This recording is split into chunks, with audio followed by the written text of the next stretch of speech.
people pleaser, breaking free.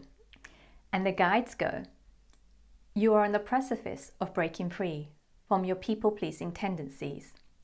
Your awareness of self is expanding, and we celebrate you. We ask you to practice noticing without judgment all the ways you've worn the people pleasing badge with honor and ego, yet secretly burned with rage, resentment, and injustice. This is now all yours to own. Difficult it may be. You are stronger than you've been led to believe. As the projection ceases, the healing shall begin. On this journey, the light will clear your path, leading you back home to your heart, to love, and to the power that has always resided within you.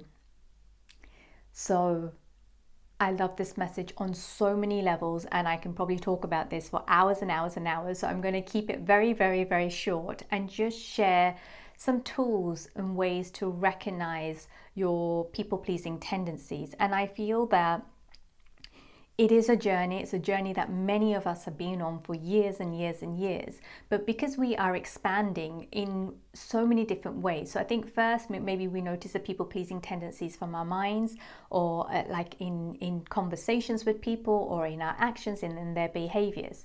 Now, as we've expanded, we're noticing the people-pleasing tendencies as an energetic conversation, as an energetic push and pull, as an energetic kind of, what's the word?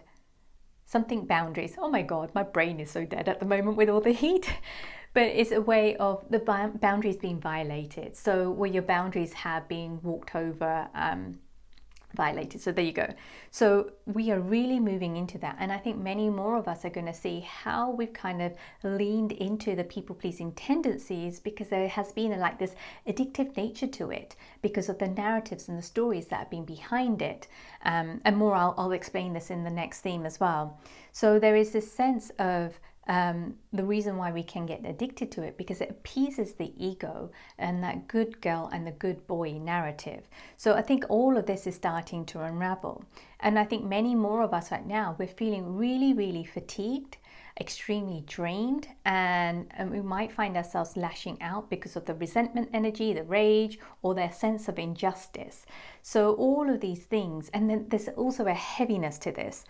And so what happens when we sit in the people-pleasing state, or have these tendency, it tends to drain our energy and our unique essence. And when that has been drained, it's very difficult for us to access our power. So we then end up pulling on power that is outside of us, or looking for safety and security from our minds.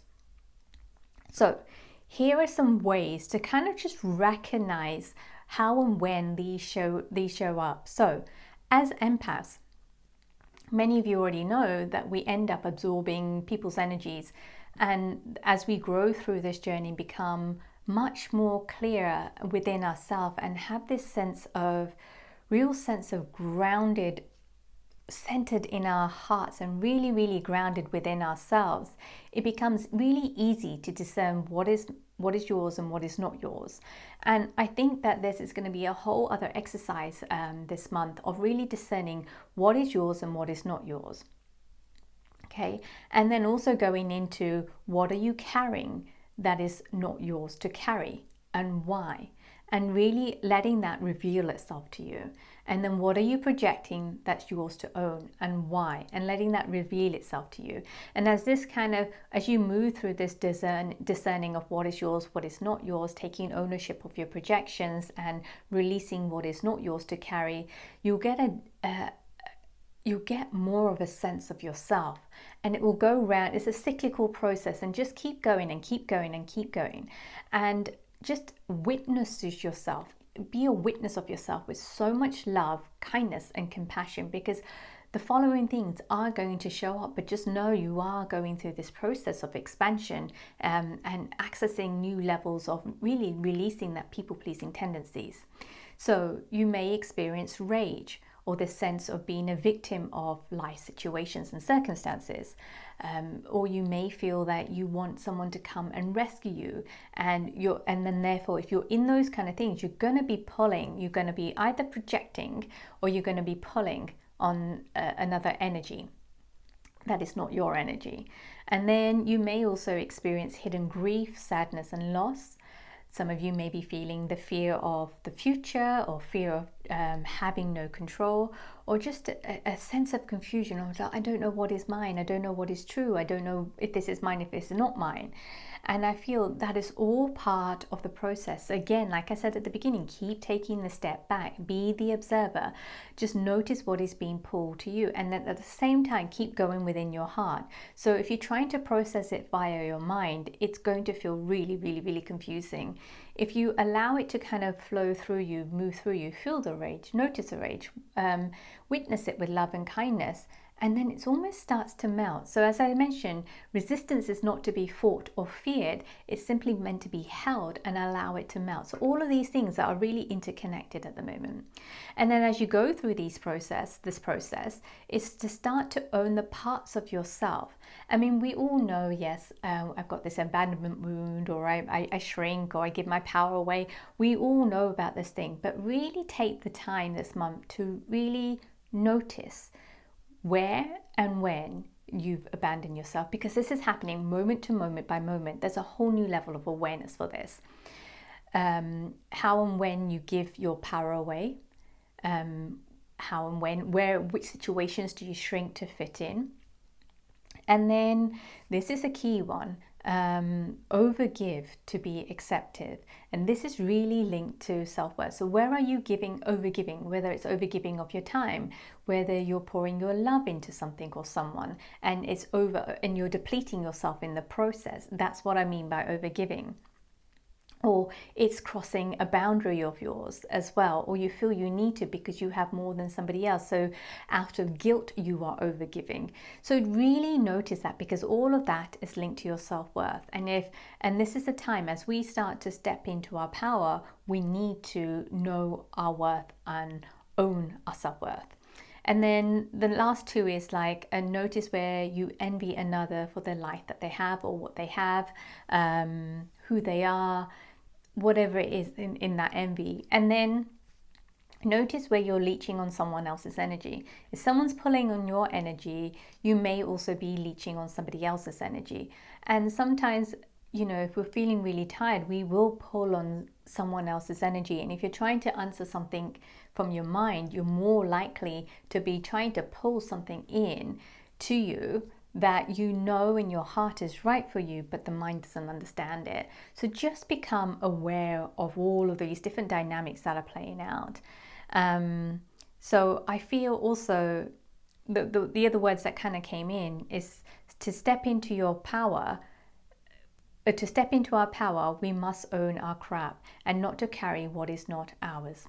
So I think that is really important, just to remember that we cannot step into power if we're not taking ownership of our wounding or the shadow that resides within ourselves.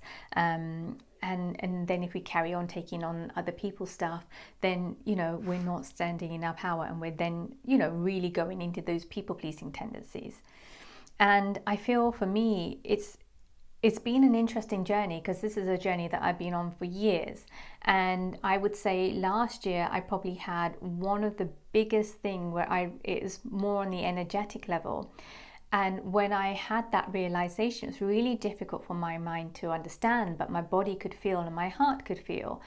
And it was, there was this pulling sensation on my energies from various different dimensions. It was nobody's fault. It wasn't the situation's fault. It was just the way that I have been. So I'd attract situations and dynamics that will pull on my energy, but I wasn't aware of it. And then when I became aware of it, it felt like I was going a bit nuts. I'm like, oh my God, this cannot be true. And I'll explain why in the next theme. And then as I went through that, I kept coming back, honoring myself. It was really, really, really uncomfortable. And then it all kind of settled. And then just recently, I would say in the last couple of weeks, I noticed another dynamic. So it's not in the various different interactions. It is in the real subtlety of the energy. So as you expand, you become more and more aware of your energy at new levels and new levels of expansion. So as you become aware of that, you start to feel things on a really, really teeny tiny level, and it feels like a grain of sand. So notice the grain of sand, because that's the next level of releasing those people-pleasing tendency. And that is uncomfortable, like grains of sand are, because you can't quite pinpoint in it because it's so tiny. So you have to hold space for it to like really feel into it. But it's a really empowering journey. And then there's this sense of what comes with it, and it's this sense of confidence within yourself that it's not coming from outside of you or needing the validation. It's a deeper knowing within yourself that if this feels right for me, it is true, and that's it. So it's interesting how this is all playing out and how all the themes this month are really tied in together.